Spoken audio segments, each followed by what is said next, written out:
Class 10th welcome once again. आज हमारा reproduction का आखिरी वीडियो है और हमारा जो टॉपिक है वो है STD, that means sexually transmitted diseases. इसके नाम में ही मतलब साफ है, यानी कि सेक्सुअली ट्रांसमिटेड डिजीजेस मतलब साफ है, the diseases that is spreaded by sexual content. मतलब कि one partner to another partner, यानी एक पार्टनर अगर इन्फेक्टेड है तो अनदर पार्टनर को क्या करेगा, इन्फेक्टेड कर सकता है या कर देगा। तो इसमें अगर देखा जाए ये जो एसटीडी है ये मेनली दो प्रकार का है, एक है बैक्टीरियल और दूसरा है वायरल। बैक्टीरियल जो डिजीज है उसमें दो नाम बड़ा फेमस है, गोनोरिया और सिफाइलिस। ठीक है, सिफाइलिस। ठीक है, तो गोनोरिया और क्या है आपका, सिफाइलिस है, याद रखिएगा। तो ये दोनों जो डिजीज हैं ये बैक्टीरियल डिजीज हैं, याद रखिएगा। ठीक है, और ये दोनों किसको इन्फेक्ट करते हैं, तो ये दोनों के दोनों यूरेथ्रा को इन्फेक्ट करते हैं। यानी कि जो मेल होगा, मेल का यूरेथ्रा हो या फीमेल का हो, तो मेनली अगर देखा जाए तो मेल का जो यूरेथ्रा होता है बड़ा छोटा सा पार्ट है, लेकिन फीमेल का अगर देखा जाए तो यूरेथ्रा इसके कंपैरिजन में थोड़ा बड़ा पार्ट होता है। तो ये जो यानी कि ये स्मॉल पार्ट हुआ और ये जो आपका हुआ वो बिगर पार्ट हुआ, तो इनके अंदर इंफेक्शन होने का ज्यादा चांस होता है। लेकिन फिर भी ये याद रखना है कि बैक्टीरियल डिजीज है, ये बैक्टीरिया जो है वो मेनली इनके रिप्रोडक्टिव ऑर्गन्स को या फिर मेनली अगर देखा जाए तो यूरेथ्रा को ये डैमेज करते हैं। और पकड़े कैसे जाएंगे, कैसे जानेंगे कि हम इससे इंफेक्टेड हैं? तो सबसे पहला याद रखिएगा, यूरिन के साथ पस जो होता है वो रिलीज होता है, यानी कि पस यानी कि घाव का जो लिक्विड है। दूसरा नंबर जो होता है वो वेरी बैड स्मेल, बहुत ही गंदा स्मेल जो होता है वो रिलीज होता है साथ में। तीसरा जो है ईचिंग होगा रिप्रोडक्टिव ऑर्गन्स में।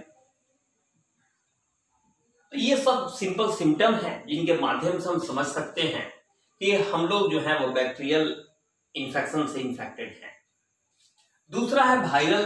वायरल में सबसे ज्यादा नाम आता है आपका एड्स का, ठीक है ना, यानी HIV। तो HIV की जब भी बात चलती है तो दिमाग में क्या बैठता है कि ह्यूमन इम्यूनोडेफिशिएंसी वायरस, तो ये एड्स के रूप में हमारे अंदर है। जब भी एड्स का शंका रहता है तो HIV का ही टेस्ट किया जाता है। तो एड्स अगर है किसी व्यक्ति को, यानी एक्वायर्ड इम्यूनोडेफिशिएंसी सिंड्रोम, तो ये सब बीमारियां करती क्या हैं, ये सब बीमारियां हमारे इम्यून सिस्टम को डैमेज कर देती हैं, यानी कि इम्यून सिस्टम को डैमेज करेगा। और ये जो बीमारियां हमारे अंदर एंट्री कैसे करेंगी, तो मेन है सेक्सुअल कांटेक्ट से, और दूसरा अगर जो है वह इन्फेक्टेड नीडल हो या ब्लड हो, जो भी रीजन, अगर इन्फेक्टेड नीडल है, किसी इन्फेक्टेड पर्सन का नीडल अगर हम यूज कर लेते हैं तो हम हो सकता है हमारे अंदर एंट्री कर जाए, या इन्फेक्टेड पर्सन का ब्लड अगर हमारे अंदर किसी भी कारणवश एंट्री कर जाता है तो जो है वो हमारे अंदर उसका इन्फेक्शन आ सकता है। तो बड़ी आश्चर्य की बात है, ये बहुत तेजी से हमारे देश में फैल रहा है। हमारे देश में क्या, अफ्रीका से ये शुरू होता है, अफ्रीका से ये शुरू हुआ था। आज साउथ एशियन जो कंट्रीज हैं वो बिल्कुल इससे प्रभावित हैं। और साउथ एशियन कंट्री की जब भी बात चले तो दिमाग में रखिएगा पाकिस्तान, इंडिया, बांग्लादेश। सबसे ज्यादा इंडिया और बांग्लादेश प्रभावित है। इंडिया में बहुत ज्यादा प्रभाव है। हम लोग बिहार में रहते हैं, बिहार में भी बहुत ज्यादा प्रभाव है। बिहार का जो पूर्णिया है, किशनगंज है, या फिर आरा है, रोहतास है, सासाराम है, ये जो है जो ग्रैंड जो पास किया है, ग्रैंड ट्रंक रोड जहां जहां से पास किया है वो अगल बगल के देखा गया है डिस्ट्रिक्ट में, वहां के डिस्ट्रिक्ट में काफी ज्यादा इन्फेक्शन है। और सड़क से इन्फेक्शन नहीं होता है, लेकिन वो जो एरिया है और इधर का जो एरिया है, खास उसके बाद पश्चिम वेस्ट बंगाल है, बांग्लादेश है, यहाँ पर ये बीमारियां काफी तेजी से फैल रही है और बहुत अच्छे खासे संख्या में लोग हैं इससे इन्फेक्टेड। और सबसे आश्चर्य की बात है कि इसके ज्यादातर जो पेशेंट हैं वो 18 ईयर से लेकर 30 ईयर्स तक हैं। ये बड़ी आश्चर्य की बात है, यानी कि एकदम यंग एज वाले जो बच्चे हैं वह एड्स से प्रभावित है। तो ये जितनी खतरनाक बीमारी और जीवन की इस मोड़ पर, बीमारी कोई हो कभी भी आ जाए तो खतरा है, लेकिन इस मोड़ पर ऐसी बीमारी अगर आ रही है तो सोचिए जीवन का क्या होगा। तो टोटली ये हमारे इम्यून सिस्टम को डैमेज कर देते हैं और फिर धीरे धीरे धीरे धीरे एक ऐसा बहुत जल्दी वो समय आता है जब आदमी दुनिया छोड़ के चला जाता है। तो याद रखना है, सेक्सुअली ट्रांसमिटेड डिजीज का मतलब साफ है कि यह जो होता है वो सेक्सुअल कांटेक्ट से होता है। एक पार्टनर से दूसरे पार्टनर के अंदर एंट्री करने का मैक्सिमम चांस होता है। और ऐसे जो बीमारियां हैं वो दो रूप में है, बैक्टीरियल डिजीज है और वायरल डिजीज है। बैक्टीरियल डिजीज है गोनोरिया सिफिलिस और वायरल डिजीज में एड्स HIV का नाम आता है। और इसमें बैक्टीरियल डिजीज में अगर देखा जाए तो यूरेथ्रा मेनली इसमें इन्फेक्टेड होता है, लेकिन अगर वायरल डिजीज में अगर देखा जाए तो हमारा इम्यून सिस्टम सबसे ज्यादा इन्फेक्टेड होता है। तो दोनों ही हैं वही तरह के रोग, यानी कि एक पार्टनर से दूसरे पार्टनर को ही ये जाएगा। अब है ये जो है, और ये जो इतना ज्यादा इन्फेक्टेड है ये समाज हमारा आज के डेट में, पूरा वर्ल्ड इससे प्रभावित है, लेकिन साउथ एशियन कंट्री में बहुत ज्यादा प्रभाव है। अब यहीं पर एक और बात बता देंगे कि रिप्रोडक्शन के लिए अगर देखा जाए तो लिविंग में दो तरीका देखा गया है मेनली। ये कुछ ऐसे भी जो ऑर्गेनिज्म हैं जो एग्स के द्वारा अपने बच्चे को आगे लाते हैं, और कुछ जो है वो सीधे ऑर्गेनिज्म अपने बेबी को जन्म देते हैं। तो जो एग्स देते हैं फिर उसके बाद बच्चा निकलता है, उसको कहते हैं ओविपेरस, और बेबी वाले को बोलते हैं हम लोग वीवीपेरस। ये भी याद रखिएगा। और वीवीपेरस में एक दो एग्जांपल भी, एक्सेप्शन भी है, सॉरी एक्सेप्शन है।